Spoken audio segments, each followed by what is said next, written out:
As I just mentioned, OPEC pumping more oil, but the market is really skeptical that the group is actually going to be able to ease some of the tightness we see out there. Is this new production agreement going to result in a meaningful number of barrels actually coming back to market? And your reaction to what we've seen over the last 24 hours? No, I think exactly what you described, right? The market is skeptical, and rightly so. Even though overall, over the 2 months, we've got well over 1.2 million barrels per day of headline production coming back. This was supposed to come back over 3 months. OPEC is bringing that over 2 months now. But in reality, we are only expecting about 560,000 barrels per day of that to actually hit the market over the 2 months. That's peanuts. We are still looking at over 1 million barrels per day, or around 1 million barrels per day of commercial inventory draws in Q3.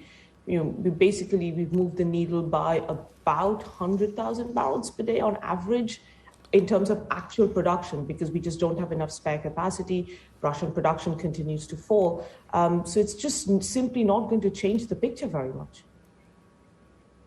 Let's talk about the overall optics of it, though. This comes ahead of President Biden's visit to the region. Some have called this somewhat of a diplomatic rapprochement, perhaps even an olive branch being extended from the Saudis to the United States ahead of this visit. Just help me understand the overall geopolitical implications and what ultimately led to this. The White House has already welcomed this move from Saudi Arabia, but is it OPEC calling the shots, or has that pressure from the West actually worked here?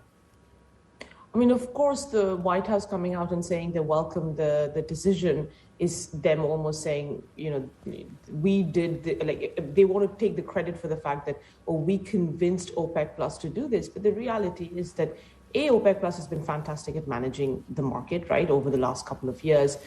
Through the ups and downs, I think they've really, really managed to make sure that the market is balanced. But secondly, for Prince Abdulaziz, I mean, this was a difficult meeting, and he has shown all the skills that he has really in keeping both sides together.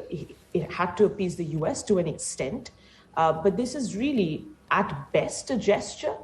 Like I said, you'll get a few 100,000 barrels per day higher. Does it really change the outlook for oil? Absolutely not. If anything, you could argue now that we know what OPEC is going to do for the next couple of months, traders are probably going to pile back in on the long side. And you are going to continue to see prices climb higher because of just how tight fundamentals are. And on the other hand, he had to make sure that the cohesion of the group is together, it stays intact, Russia stays intact, because clearly Saudi Arabia and other OPEC Plus members do value Russia in the group. So he kind of had to balance that. This was a very tricky meeting. Yes, it was concluded in 11 minutes, but only somebody of his caliber could have navigated this.